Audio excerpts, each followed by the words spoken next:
Welcome back to Vacation Time, everybody. I think this is such a great topic for this time of year. It's the holidays, right? Everybody's happy, but what if you don't feel that way? Dr. Reedy is here. He is a marriage and family therapist.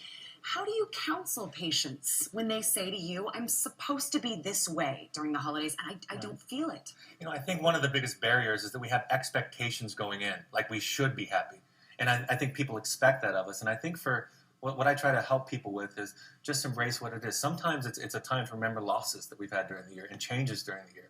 And so if we can embrace wholeness, if we can move through all the feelings that we have, we can also connect to the joy, to the gratitude, to the other feelings in our life. But if we just try to be happy, we're going to end up really frustrated during the holiday season. You said the word wholeness. How do you embrace that? What is that?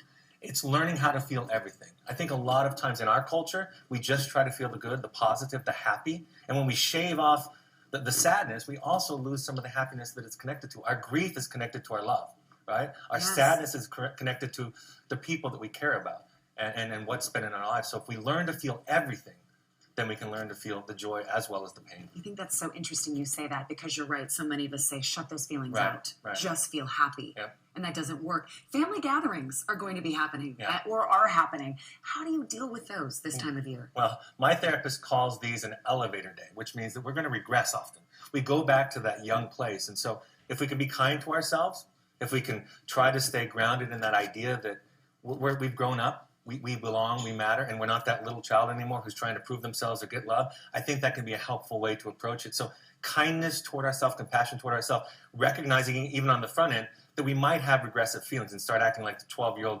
boy that was tricked by his older brother all the time. Is that funny that we all do that? I know. We go back to that place when we were young, when we were with our family. Right. All right, let's tackle gift giving.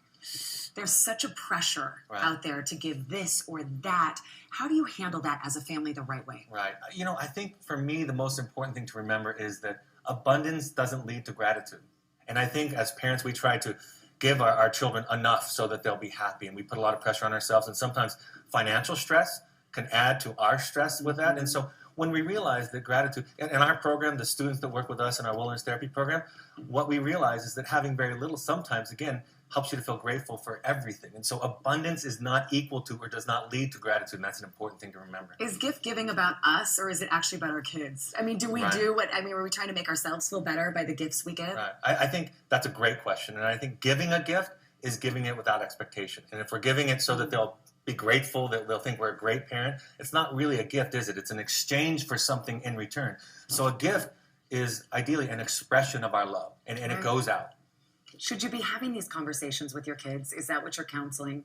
You know, I think what I'm counseling more is for parents to learn to listen. I had a teacher ask me recently, why don't you go to schools and teach teachers how to deal with today's youth? And I said, I just teach people how to listen. The child will tell you everything you need to know about them. And we're not doing that. No, we're too busy talking. Right. We're too busy we talking. We think we have something to listening. say. Right. Okay, so speaking of talking, so many sad things going on in the news right now. If you turned it on this morning, Inundated, your kids are seeing this. Right. They're walking by, whether they're not actively watching. How do you have hope this holiday season? How do you teach them to have hope with everything going on? I think two thoughts I have about that. One is this listening thing, learning to listen to and contain, that's what we call it, containing their fears, being confident enough to be able to listen to their pain, to their sadness. And I think for me, the biggest difference that we can make is if we focus on something we can't control. And the problem with the news is there's so much outside of our control, but we can make a difference today to a neighbor, to a coworker, to our own children. And so if we focus on what we can control and the difference and the love that we can share, we'll turn that sadness and fear into hope. I like that. Should you talk to your kids about what's happening? I think you can listen and ask questions. And I think that they should take the lead with it. And if you sense something, if you see that they've heard about it or you know that they've heard about it, asking questions and listening, I don't think we need to do a lot of leading in that area and educating them. They don't need to know about that. But I think we can set up a context where listening and it's safe to feel and talk about anything you need to talk about. That's such great advice. What are you hearing the most from people that you counsel this time of year? What are we struggling with right now? You know, really it's depression. I think people come into this and they feel guilty for feeling depressed. They put pressure on themselves. The greatest suffering that I see is that we expect ourselves to feel something that we don't. And it's okay to feel sad, and it's okay to struggle, and it's okay to have a difficult time. And what we can do for them, if we have somebody in our family, is allow them to show up any way they show up. If they show up sad, we're there with them in their sadness. If we need them to be happy, that's going to create an environment that's not going to work for anybody, and then you get all those strange family discussions and arguing. I love that you said that, because that was my next question. If you do know someone struggling during the holidays, what do you say? What do you say at that family gathering? Yeah. Just be there for them? I think listen. I know I go back to it, but I think we always think that we have to do something to them, and then it's broken.